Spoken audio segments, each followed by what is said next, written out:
murdered your dad.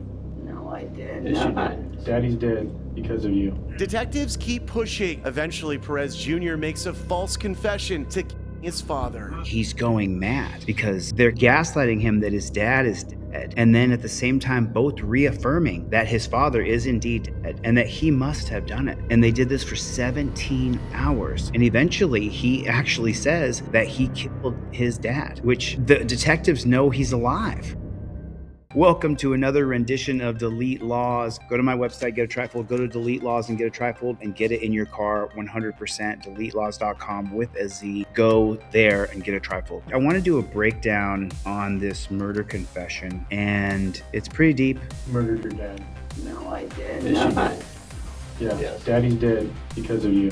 Hours of interrogation. Police lying to a suspect in the Inland Empire until he falsely confesses to murder. Let me read you the response today from the Fontana Police Department. In the interest of transparency, accountability, fairness, and maintaining community trust, I wanted the community to have the facts. I understand how difficult it is to be heard through all these noise these days. This was a missing persons case where the officers and detectives followed unfolding evidence that pointed toward a possible foul play. Or if you're a hammer, everything's a nail. An innocent man spends hours being grilled by police. When it's over, he's in the throes of a full mental breakdown.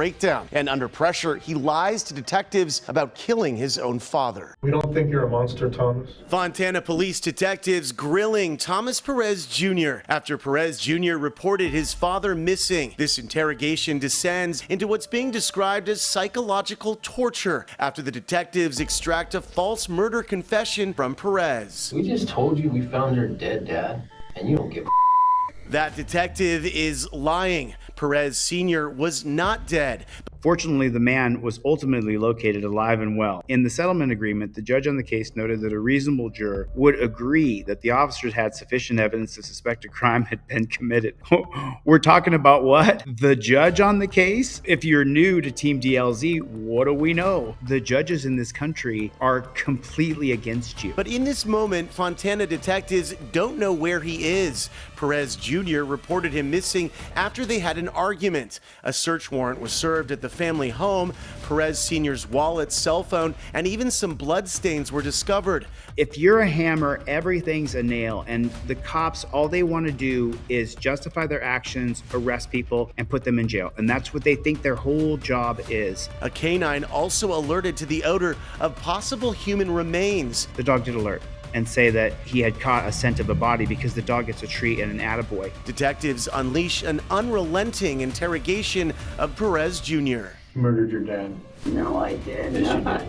Yeah, Yes. Daddy's dead because of you.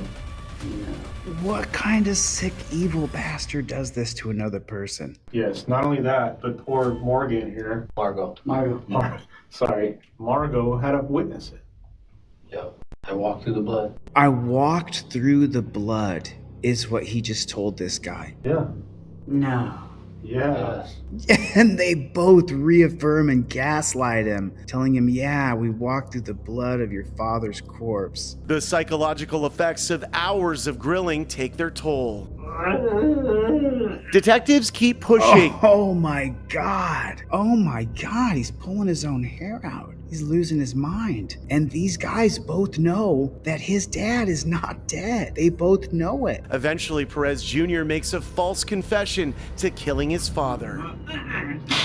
All this, and 71-year-old Perez Sr. was alive. He went to his girlfriend's home, but didn't have his cell phone. When I was wrongfully incarcerated recently for filming a JBTP, put it in the comment section if you know what it means, JBTP. When I was in the dungeon, I met a guy who had pulled out a big chunk of his hair. He literally had ripped his own hair out, and it wasn't a small chunk, it was a chunk of his hair. And now I saw this and I see the guy ripping his own hair out. He's going mad because they're gaslighting him that his dad is dead, and then at the same time both reaffirming that his father is indeed dead and that he must have done it. And they did this for 17 hours. And eventually he actually says that he killed his dad, which the detectives know he's alive. I've been suing the police for 40 years, and I've never seen the cops be that cruel to someone. Steering, on behalf of Perez Jr., sued Fontana and won a nearly $900,000 settlement. This all unfolded back in 2018, but the case was just finalized. I never thought that it was easy, maybe even possible, to get a completely innocent person confess to something like that. The truth is, we know that they interrogated the guy for 17 hours and lied to him that his dad was dead.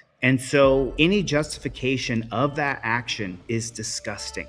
But after I watched the video and watched the interrogation of Tom Perez, what I divined is that they could get you and I to confess to killing Abe Lincoln if they wanted. It's unbelievable. They're not amateurs and they know what they're doing. It's absolutely disgusting. Even if he did, let's say he did off his dad, then you put him in a cell, hold him until we know whether or not there's a dead human being, because we do want safety and security, and then you question him again. You don't sit there and torture him with an interrogation for 17 hours. And that's the whole thing.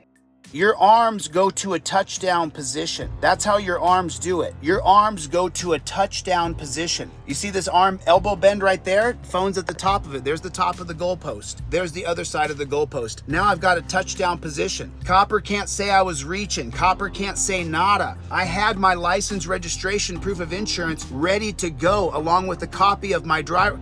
I'm a black man today named Denzel Washington. I had everything ready to go for the jackboot thug pig.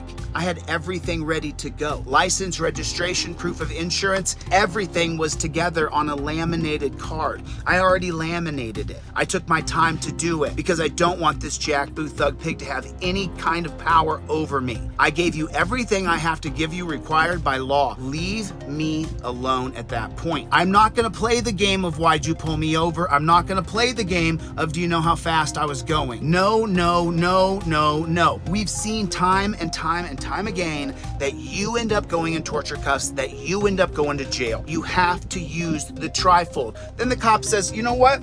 I want to search your car. And you say, okay, sure, you can search my car. And then you get out of the car. And then you turn around and you pull your trifold out and you say, you know what, I revoke consent. If I can give consent, then I can revoke consent. I revoke consent on camera. Now, from the 1914 case of Weeks called the exclusionary rule, he can no longer search. He has to stop searching. Anything he finds after the search, after you revoke consent, is no longer admissible in a court of law. If you have it on camera, doesn't matter what you have in your car after that point. You gave consent, he took your consent, used your consent, you revoked that consent, and then he searched your car anyway. It's now the exclusionary rule. No longer can he use it. Fruit of the Poisonous Tree from 1961, Mapp versus Ohio.